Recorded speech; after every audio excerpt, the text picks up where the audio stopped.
Hello kids, hope you must have completed all the previous tasks which were given to you. Unfortunately, I have not received it from all of you, so it's a little bit disappointing thing for me.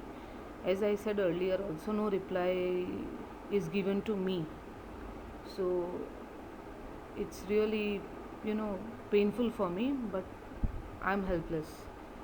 So today is the last topic of the lesson which was left, that is effect of temperature and pressure on states of matter. Let us continue. What is the effect of temperature?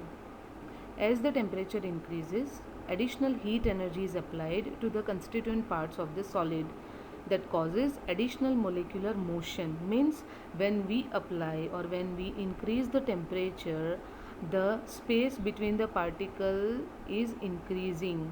Why is it increasing? Because the force of attraction which is present among the particles, that is going to be broken, which leads to the increase in the molecular motion, that is the movement will start. Okay, molecules begin to push against each other and the overall volume of a substance increases. At this point the matter has entered the liquid state, and on further heating this liquid state gets converted into the gaseous state. So in short, whenever we increase the temperature, what happens? The force between the particles is broken down. Due to that, the space is increasing, and because the space is increasing, the motion, that is the movement of particle, will be increased, which will lead to the conversion of states of matter. Okay, for this you have one activity in your textbook. The same practical you will perform in the lab also, hopefully. How to find melting point. For that, what you have to do, you have to take ice cubes in a beaker. Okay, just observe the setup which is seen on the screen. The beaker is there, with which the temperature is attached by using the clamp stand. Okay, what is the use of temperature? We know we have to measure the temperature. Okay, so how to find the melting point? You have to take the ice cubes as seen in the figure, and then you have to you know observe the temperature at which the ice cubes will start melting, that is when it starts getting converted into the liquid state. You can see below the beaker the stove is also there. Okay, in short, we are increasing the temperature here. So what will happen? The ice cubes, the particles in the ice cubes, that is the water particles, will be separating because the external heat is given, the force is broken, the space is increased, which will lead to the conversion of solid ice cubes into water. Okay, now keep on increasing the water, sorry, when we keep on increasing the temperature, whatever water we have got in the experiment, after certain period of time we will be able to notice the bubbles.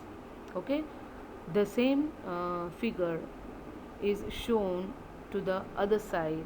Okay, just observe that the bubbles are given in the liquid. Now in the previous videos I told you that when we will be able to see the bubbles, when the temperature has reached the boiling point of the liquid. Now here we have taken water, so obviously we know that the boiling point of water is 100 degrees Celsius, right? Temperature, to measure the temperature, the thermometer is also inserted into the beaker, right? Now here we have to keep one thing in mind, that the surface, the temperature should not touch the internal surface of the beaker, because it may break or it may harm the temperature. Okay, that is the thermometer may be broken or something, some problem might be possible, so please be aware. Then what next we have to do? We have to keep on observing the temperature in the thermometer, because we know that the boiling point of water is 100 degrees Celsius. So when the temperature will reach at at around 95 or 96 degrees Celsius temperature, you will be able to notice the bubble formation in water. When the temperature will cross 100 degrees Celsius, you will be able to notice the complete bubble formation in water. Okay, so whatever previous temperature was there before giving or before applying external temperature, you could see the continuous rise in the temperature. What I am trying to say कि पहले जो ice cube से पानी में convert हुआ, पानी से जब वाटर वेपर में कन्वर्जन है, so in mean time, that is from water to water vapor, there will be continuous rise in the temperature which you will be able to observe in the thermometer. Why? Because the temperature has to reach its boiling point. So till the temperature will not reach 100 degrees Celsius, that is the boiling point of water, there will be continuous rise in the temperature in thermometer. But as soon as the temperature will reach 100 degrees Celsius, and if you are continuously applying temperature, then there will be no rise in the level of temperature. मैं क्या बोल रही हूँ, एक बार जो boiling point 100 degree Celsius cross हो गया, then आपको टेम्परेचर में कोई भी राइज दिखेगा नहीं थर्मोमीटर के अंदर, though we are applying external heat. Why? Because whatever extra heat you are going to supply to the liquid molecules, that extra heat will be taken up by the liquid molecules to overcome the force of attraction, that is to break the force of attraction and to get converted into the gaseous state. Did you understand what I said? I'll repeat. जब water से water vapour conversion होगा, तब temperature में continuous rise होगा. The temperature will keep on rising till it will reach 100 degree Celsius, that is the boiling point of the liquid. Okay, but once the temperature has reached 100 degree Celsius, आप continuously heat supply कर रहे हो, but temperature में further rise नहीं होगा. तो where does this extra heat going? This extra heat will be used by the particles to overcome the force of attraction between them and to change the state of matter. And this extra heat which is supplied is known as the latent heat. Okay? This is latent heat. Latent heat means hidden heat. This is the definition of latent heat. Hidden heat used by the particles to overcome the force of attraction to change the state of matter is called latent heat. This is important. You have to write this definition for 5 times. Okay?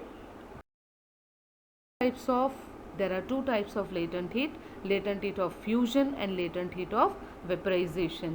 Now, you all are aware about what is fusion and what is vaporization. I'll just recall what is fusion. When the solid state gets converted into liquid state at the atmospheric pressure is known as fusion. That is solid का liquid में जो conversion हुआ, that is known as fusion. Okay? What is vaporization?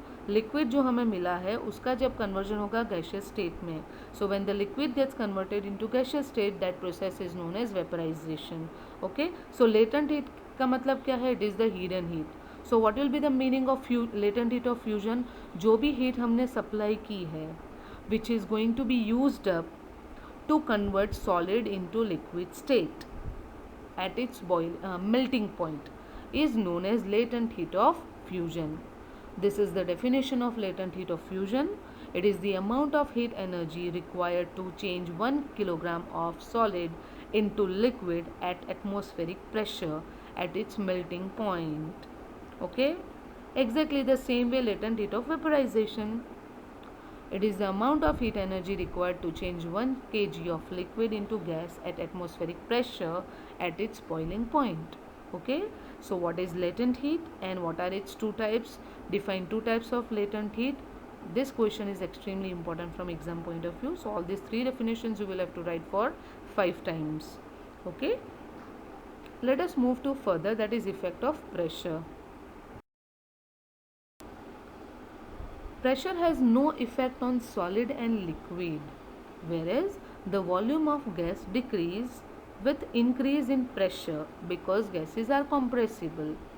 Now, why gases are compressible? You must know. Because the particles are very loosely packed, they have negligible force of attraction. So अगर molecule साथ में है ही नहीं, उनके पास इतनी सारी जगह है, so obviously they can be compressed easily. At the same time, the first point of the topic, I'll read it again. Pressure has no effect on solid and liquid. Why I have written this? Because the particles are quite near to each other, means they have very less or almost negligible space in between them. So अगर space ही नहीं है molecules के बीच में, so how can you compress it? Okay, that's why I've written that pressure has no effect on solid and liquid, whereas the volume of gas decreases with increase in the pressure. Volume decrease कैसे होता है? क्योंकि जब आप pressurise करोगे, if you will pressurise anything, just take the example of sponge. When you apply external pressure, the thickness of sponge decreases.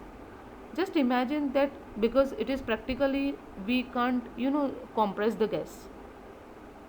As a student, I can say, right?